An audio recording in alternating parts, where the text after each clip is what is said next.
Fresh evidence tonight that China still thinks it can play by its own set of rules.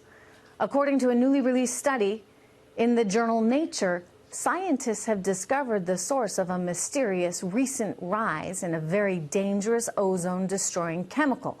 This chemical was supposed to have been phased out in 2010. But apparently China didn't get the memo. And I'm being nice, because the reality is China didn't care. The chemical has been traced to eastern China.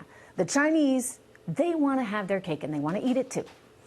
They want to have developing nation status. You know, they're actually one of the biggest borrowers on the planet from the World Bank, while simultaneously trying to play the part of a grown-up on the world stage. Hey, China, it's time to join the big kids table and play by the big kids rules, right? You are the second largest economy in the world, and you're still growing. Back in 1980, we were 15 times the size of you, and now we're just 1.5 times as big. If this keeps up, you could actually overtake us.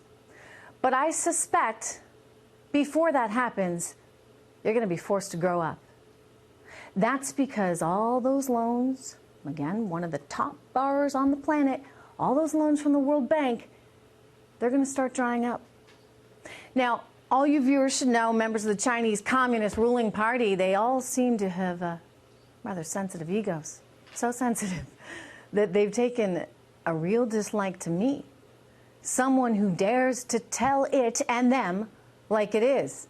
And this week, a state media news presenter named Lu Xin launched a personal attack on me. Watch. She's so sure of U.S. victimhood, so indignant that her eyes practically spit fire. If you were an American who didn't know any better, you too might clench your fists and pound the wall. Wow, my eyes? They spit fire? My fists? Oh dear. Not quite. But you know what? I'm going to take it as a compliment. She says I'm emotional. Yeah, I get a little emotional. I'm proud to show my emotion when I'm confronted with a reality that will be bad for Americans. But hey, the truth hurts, right? Watch how this woman, Ms. Xin, hates to hear the truth about how much the Chinese Communist Party steals. One figure upon which she bases her argument is that alleged Chinese intellectual property theft deprives the American economy of $600 billion annually. And how do you define theft? According to whom? So, dear Trish, perhaps you need a better research team. Dear Lu Xin, my research team is the best in the business. And you'll want to know how I define theft? I define it like this. In 2018, a Chinese wind turbine manufacturer is found guilty of stealing trade secrets from a U.S. company, costing that U.S. company $800 million. Also last year, according to the DOJ, 2 Chinese nationals, they were accused of coordinating with Chinese state security officials in an extensive hacking campaign, allegedly infiltrating 45 U.S. companies and government agencies, as well as more firms in more than a dozen countries. The hackers stole information from companies in all kinds of industries, including banking and finance, telecommunications, biotechnology, automotive, and health. So, okay, yeah, Lu Xin, I'd call that stealing. What do you call it? Meanwhile, the Chinese Communist Party seems to be trying to send a message with this. Can you negotiate with people who cross the line of decency? I don't think so.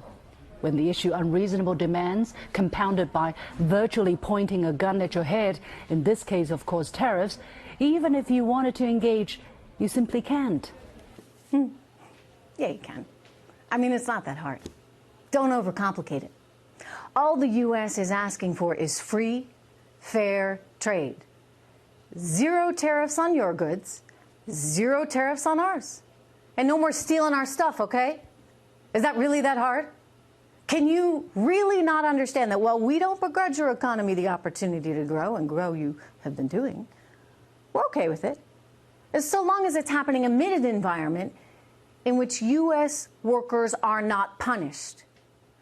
So I'll tell you what, Lu Xin, you seem like a nice enough woman.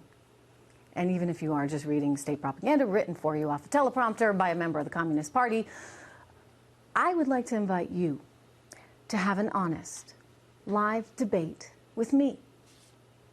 A real discussion. You name the time. You can name the place, someplace neutral outside of China or the U.S., and consider this an invitation mission. I very much look forward to your reply.